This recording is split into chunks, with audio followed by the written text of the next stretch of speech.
Hey guys, it's Kim here with Verily Fiber Fun. Thanks for joining me on a Christmas special.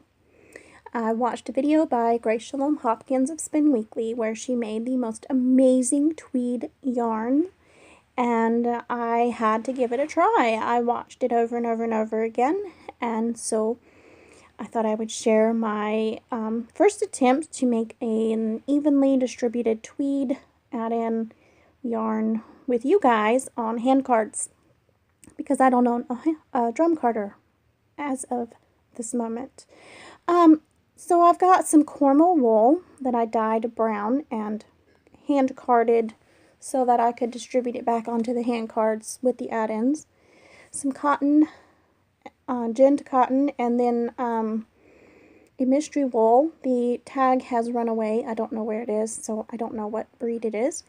But it's got an interesting texture, and it's naturally oatmeal colored. And then the silk noils that you just saw me put on, and some beautiful red soft angora bunny fiber. And I thought that the red would be very interesting with the brown, would add some depth, I guess, to the brown. So, and then I layer brown on top. Now, I did this both with brown Cormo and with blue Cormo, and I found it didn't really matter what order I put the add-ins in. I ended up doing, I think, cotton, silk, angora, and then the mystery wool. As long as I put Cormo wool on the top and bottom of the sandwich, it worked out perfectly fine. So I don't think the order of the add-ins makes that much of a difference. I'm only showing you the brown tweed, but I did create it in blue, as you saw in the picture at the beginning. And using a unique method to roll this into a roll-ag that I learned from watching Card Like a Ghost. And I will try to remember to link to that. But I really like this method because it leaves the roll-ag very much intact and yet extremely loose and easy to spin. And so it's an enjoyable spinning process. When I rolled my roll-logs with knitting needles so that they were pony style, I found that I struggled to spin them, to draft them correctly, and it was not pleasant, so this is much better. Now, I'm just spinning however the fiber wants to be spun, starting with the forward draw and then gradually moving to the backwards draw, and that seemed to work really well. And allowing the add-ins to put a little texture into the yarn itself. And I'm going to do a simple center pull plying ball bracelet, I guess. Since I seem to be unable to spin from a plying ball, it tangles up like crazy. Putting it on my wrist solves that problem. And I'm going to change the camera angles quite often throughout this spin, and please stay tuned. You'll get to see me spin the blue fiber, and I will be applying it a little bit differently. I hope you guys enjoy.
Alright, so now I'm showing you how I plied, and this is real speed plying.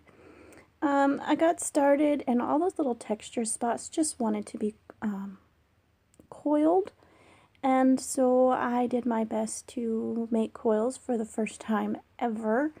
If this was planned, I would not have used the bracelet method of plying. I would have separated into two balls and plied from both, but you know, life happens, and when the yarn changes its mind of what it wants to be at the last second, you work with it.